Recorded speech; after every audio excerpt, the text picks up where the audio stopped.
기원전 210년 천하를 통일한 절대 권력자 진시황은 거대한 마차 안에서 숨을 거둡니다. 그는 죽기 직전까지 동쪽으로 또 동쪽으로 달렸습니다. 전설 속의 영생초 불로초를 찾기 위해서였죠. 그가 매일같이 마셨던 영원히 사는 약이 무엇이었는지 아십니까? 바로 수은이었습니다. 아이러니하게도 그는 영생을 위해 마신 그 맹독 때문에 49세라는 젊은 나이에 비참하게 생을 마감합니다. 그리고 2200년이 흐른 2026년 미국의 실리콘밸리 아마존의 창업자 제프 베조스와 오픈 AI의 샘 알트먼 같은 현대판 황제들이 다시 불로초를 찾고 있습니다. 그들이 노화 방지 연구에 투자하는 천문학적인 자본은 과거 진시황의 국고보다 더 많으면 많았지 결코 적지 않을 겁니다. 자, 여기서 아주 흥미로운 평행 이론이 성립합니다. 과거의 황제나 지금의 억만장자나 죽기 싫다는 근원적인 욕망은 똑같습니다. 하지만 결정적인 차이가 하나 있습니다. 진시황에게 불로장생은 주술이고 미신이고 마법의 영역이었습니다. 하지만 2026년을 살아가는 현대의 권력자들에게 불로장생은 철저한 데이터이고 실험이고 공학의 영역입니다. 그들은 아주 단호하게 말합니다. 인간의 몸은 아주 복잡한 유기체 기계일 뿐이다. 기계가 고장나면 부품을 갈아 끼우거나 소프트웨어를 업데이트하면 된다. 죽음은 거스를 수 없는 필연이 아니라 단지 고칠 수 있는 기술적인 버그일 뿐이다. 과연 그럴까요? 진시황의 수호는 처참한 실패로 끝났지만 현대 과학의 날카로운 메스는 정말 죽음의 숨통을 끊어낼 수 있을까요? 오늘 우리는 신비주의나 감성은 전부 걷어내고 오직 차가운 과학의 눈으로 이 거대한 도전의 승률을 낱낱이 계산해 보려 합니다. 이야기 시작합니다. 오랫동안 우리는 노화를 낡음이라고 생각했습니다. 마치 자동차를 10년, 20년 오래 타면 타이어가 닳고 엔진에 녹이 쓰는 것처럼 우리 몸도 평생을 쓰다 보니 닳아버리는 마모 현상으로 이해했죠. 우주의 모든 것은 무질서해진다는 물리학의 엔트로피 법칙을 여기에 대입하면 늙어서 죽는다는 것은 도저히 반박할 수 없는 절대 진리 같았습니다. 하지만 21세기에 접어들며 생물학계는 이 고고한 고정관념을 완전히 뒤집어버립니다. 노화는 타이어가 닳는 물리적 손상이 아니라 소프트웨어의 오류가 쌓이는 정보의 상실 과정이다. 이것이 새로운 결론이었습니다. 이게 정확히 무슨 말일까요? 우리 몸속 세포에는 DNA라는 아주 완벽한 생명 유지 설계도가 들어 있습니다. 그런데 우리가 수십 년을 살면서 강렬한 자외선을 받고 극심한 스트레스를 겪고 수많은 화학물질에 노출되면 우리 몸이 이 설계도를 읽어내는 과정에서 미세한 흠집들이 생기기 시작합니다. 좀 더 알기 쉽게 말하자면 음악 CD에 비유해 보겠습니다. CD 안에 들어있는 음악 데이터 자체는 세월이 흘러도 그대로입니다. 하지만 CD 표면에 자잘한 흠집이 나고 먼지가 끼면 음악을 제대로 재생하지 못하고 소리가 튀거나 끊기게 되죠. 우리 몸도 똑같습니다. 유전자 자체는 멀쩡한데 흠집들 때문에 세포가 자기가 눈세포인지 피부세포인지 역할을 잊어버리고 멍을 때리게 됩니다. 피부세포가 일을 안 하니 주름이 생기고 뇌세포가 스위치를 끄니 치매가 오는 겁니다. 생물학자들은 이것을 후속 유전학적 잡음이라고 부릅니다. 이 엄청난 발견이 왜 인류에게 희망이 될까요? 만약 우리 몸이 진짜로 닳아서 부서진 거라면 시간을 되돌릴 수 없지만 단순히 겉면에 잡음이 낀 거라면 이야기가 완전히 달라집니다. 그 먼지와 잡음을 깨끗하게 닦아내는 기술만 있다면 다시 맑고 또렷한 음악을 들을 수 있다는 뜻이니까요. 즉 노화는 일방통행이 아니라 되돌릴 수 있는 가역적인 현상이라는 것이 과학적으로 증명된 순간이었습니다. 그렇다면 그 흠집을 닦아내는 기적의 걸레는 대체 어디에 있을까요? 여기서 2012년 노벨 생리학상을 거머쥔 혁명적인 발견, 야마나카 인자가 무대 위로 등장합니다. 일본의 야마나카 시냐 교수는 끈질긴 연구 끝에 아주 놀라운 그러나 단순한 원리를 찾아냅니다. 이미 다 늙어버린 쥐의 피부세포에 특정한 4개의 단백질을 주입했더니 기적 같은 일이 벌어졌습니다.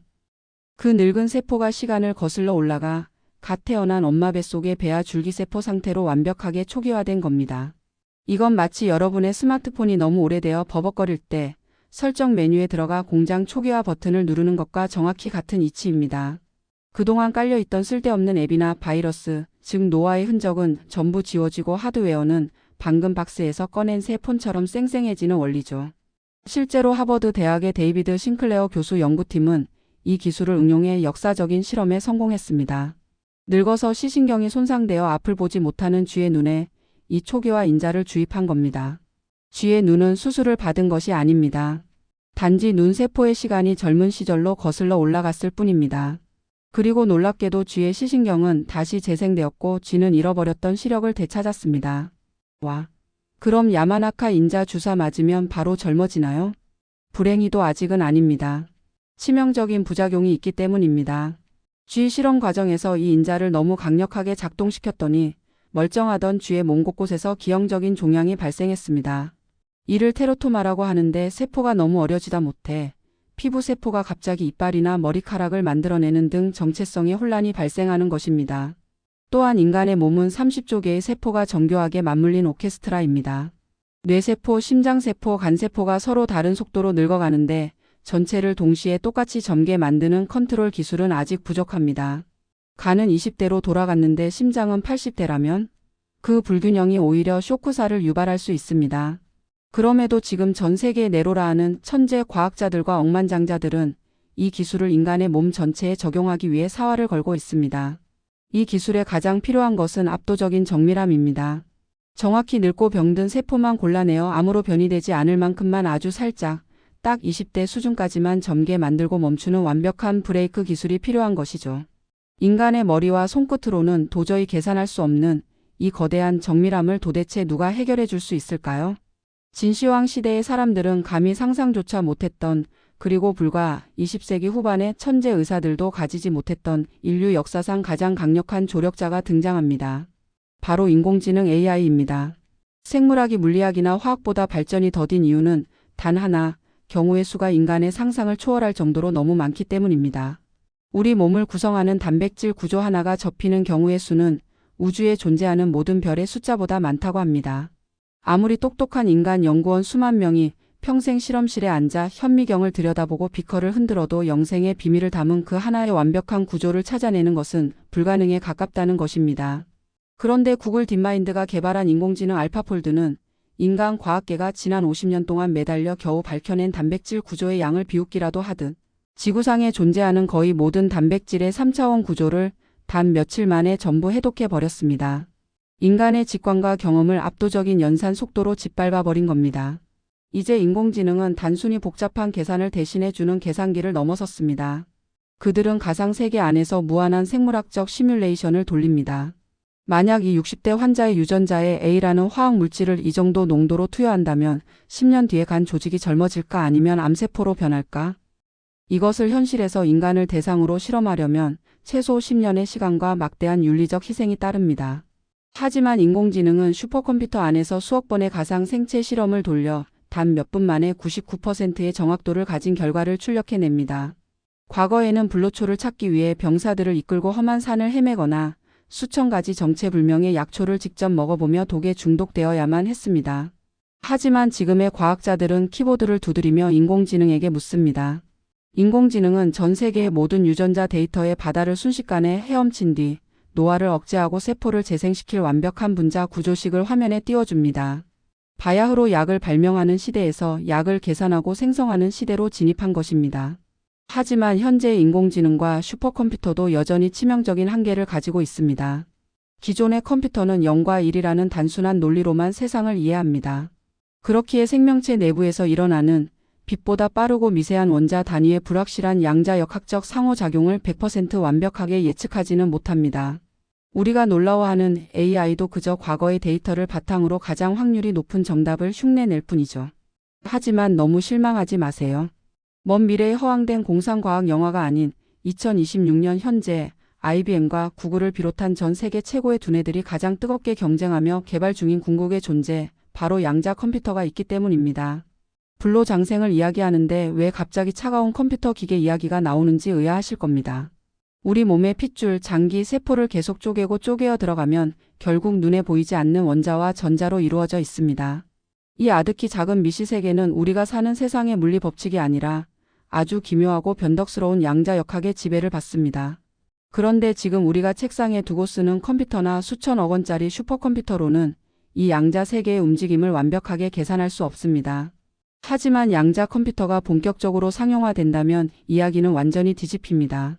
양자 컴퓨터는 0과 1이 동시에 존재하는 중첩과 얽힘이라는 양자역학의 원리 자체를 이용해 계산합니다. 즉 우리 몸속 세포에서 일어나는 복잡한 화학 반응과 분자들의 충돌을 컴퓨터 안에서 자연 그대로 복제하여 시뮬레이션할 수 있다는 뜻입니다.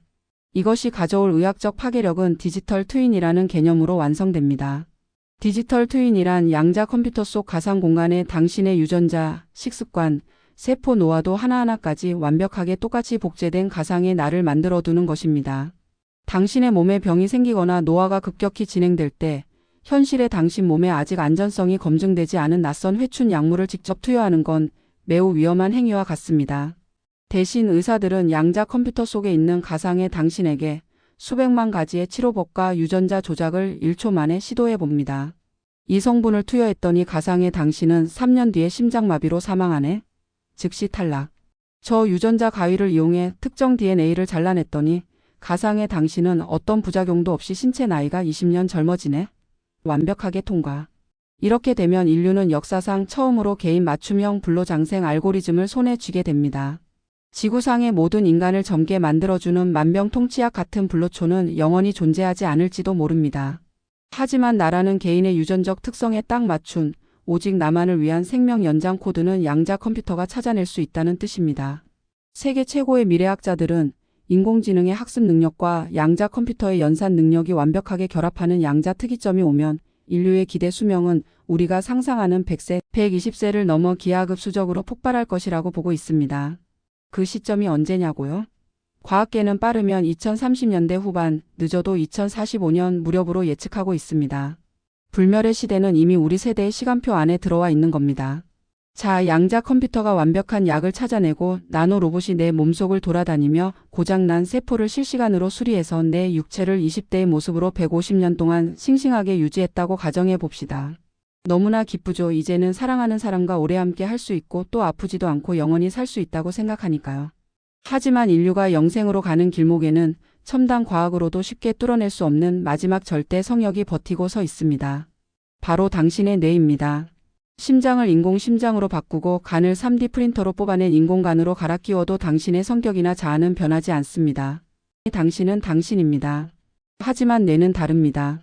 뇌는 피를 뿜어내는 단순한 펌프가 아니라 당신의 모든 기억, 기쁨과 슬픔이라는 감정 그리고 나라는 존재를 규정하는 자아 그 자체를 담고 있는 유일한 그릇입니다. 다른 신체 기관의 세포들은 끊임없이 죽고 새로운 세포로 교체되지만 뇌세포인 뉴런은 우리가 태어날 때 만들어진 것을 평생 동안 씁니다. 만약 육체의 젊음을 유지하듯 늙어가는 뇌세포를 새로운 인공 뇌세포로 하나하나 갈아 끼운다면 어떻게 될까요? 고대 그리스의 철학자 플루타르코스가 던졌던 테세우스의 배 역설이 바로 여기에 적용됩니다. 테세우스 장군의 낡은 배에서 썩은 나무 판자를 하나씩 새 판자로 갈아 끼우다가 결국 모든 판자가 새 것으로 바뀌었다면 그 배는 원래의 테세우스의 배일까요? 아니면 완전히 다른 새로운 배일까요? 당신의 뇌를 구성하는 860억 개의 뉴런을 노화 방지를 위해 하나씩 인공세포로 교체하다가 결국 당신의 뇌가 100% 완벽한 인공기계 뇌가 되었습니다. 그렇다면 그 기계 뇌 안에 담긴 생각과 의식의 진짜 주인은 누구일까요? 어떤 급진적인 미래학자들은 육체의 유지보수를 포기하고 아예 뇌의 모든 기억과 신경망 지도를 통째로 스캔해서 양자 컴퓨터 서버에 업로드하는 마인드 업로딩 기술을 꿈꿉니다. 나약한 생물학적 육체를 껍질처럼 벗어던지고 디지털 신호로 변환되어 가상현실 속에서 영원히 살아가는 것이죠. 하지만 여기에는 과학 방정식으로는 절대 풀 수 없는 근원적인 철학적 공포가 도사리고 있습니다. 내 평생의 기억과 감정을 완벽하게 복사하여 업로드된 인공지능이 저 거대한 컴퓨터 서버 속에서 눈을 떴습니다. 그는 나의 모든 기억을 가지고 있으니 자기가 곧 나라고 철석같이 믿고 말하고 행동할 것입니다. 하지만 업로드가 끝난 그 순간 병실 침대에 누워있는 생물학적인 진짜 나는 조용히 심장이 멎으며 죽음을 맞이합니다. 그렇다면 진실은 무엇일까요? 나는 정말로 컴퓨터 속으로 영혼을 옮겨 타서 영생을 얻은 걸까요? 아니면 진짜 나는 그저 평범하게 죽어버렸고 나를 완벽하게 흉내내는 소름 돋는 복제품 하나가 서버 속에 남아 영원히 나인 척 연기를 하며 살아가는 것일까요? 이 섬뜩한 질문 앞에서는 천문학적인 연산을 해내는 양자 컴퓨터도 만물을 학습하는 인공지능도 침묵할 수밖에 없습니다. 왜냐하면 인간의 의식과 영혼이 정확히 무엇이며 그것을 복제하거나 옮길 수 있는지조차 아직 과학적으로 밝혀내지 못했기 때문입니다. 이것은 과학과 공학의 영역을 까마득히 넘어선 인간 존재의 본질에 대한 마지막 질문입니다. 이제 길었던 생명 연장의 여정을 정리해 볼 시간입니다. 2000년 전에 진시황은 수은을 마시며 죽음의 사자를 피하려 했지만 헛수고였습니다. 당연합니다. 그는 생명과 노화의 진짜 원리를 전혀 알지 못했으니까요. 하지만 2026년을 살아가는 우리는 드디어 그 굳게 닫혀있던 원리를 알아버렸습니다. 늙고 병들어 죽는 것은 피할 수 없는 신의 형벌이 아니라 세월의 흐름에 따라 유전자에 쌓이는 데이터의 오류이며 우리가 가진 공학적 지식을 총동원하면 충분히 뜯어고칠 수 있는 기술적 난제라는 사실을 말입니다. 인공지능이라는 가장 빠르고 똑똑한 내비게이션을 켜고 양자 컴퓨터라는 세상에서 가장 강력한 심장을 엔진으로 장착한 인류는 이제 지구 역사상 처음으로 노화의 속도보다 기술의 발전 속도가 더 빨라지는 죽음의 탈출 속도를 향해 무서운 기세로 돌진하고 있습니다. 2045년 혹은 그보다 조금 더 뒤의 어느 날, 우리는 정말로 편의점에서 비타민을 사 먹듯이 부작용이 완벽하게 통제된 노화지연 알약을 삼키고 1년에 한 번씩 건강검진을 받듯 병원에 누워 세포 초기화 시술을 받으며 20대의 건강하고 튼튼한 육체로 200년을 살아가는 첫 번째 신인류가 될지도 모릅니다. 하지만 우리는 이 눈부신 과학의 승리 앞에서 반드시 한 가지 무거운 사실을 스스로에게 되물어야 합니다. 과학은 인간에게 기계적인 생존이라는 더 많은 시간을 무한정 공급해 줄 수는 있지만 그 무한한 시간을 어떤 가치로 채우고 어떻게 살아갈 것인지에 대한 정답은 결코 알려주지 않습니다. 사랑하는 사람과의 짧은 만남, 언젠가 끝날 줄 알기에 더욱 애틋했던 젊은 날의 열정. 끝이 없는 영원한 삶 속에서도 우리는 오늘의 밥 한 끼와 내일의 일출에 지금처럼 가슴 뛰게 감동할 수 있을까요? 진시황이 그토록 미친 듯이 갈구했던 영원한 삶이 어쩌면 매일매일 똑같은 하루가 반복되는 지루함이라는 이름의 또 다른 끔찍한 지옥일 수도 있다는 사실을 차가운 과학은 수식 뒤편에서 조용히 경고하고 있는지도 모릅니다. 불로장생이라는 판도라의 상자를 여는 열쇠, 과학은 이제 그 열쇠의 모양을 거의 다 깎아냈습니다. 그 무거운 문을 열고 미지의 영생 속으로 걸어 들어갈 준비, 여러분은 정말로 끝나셨습니까? 끝까지 함께 해주셔서 감사합니다.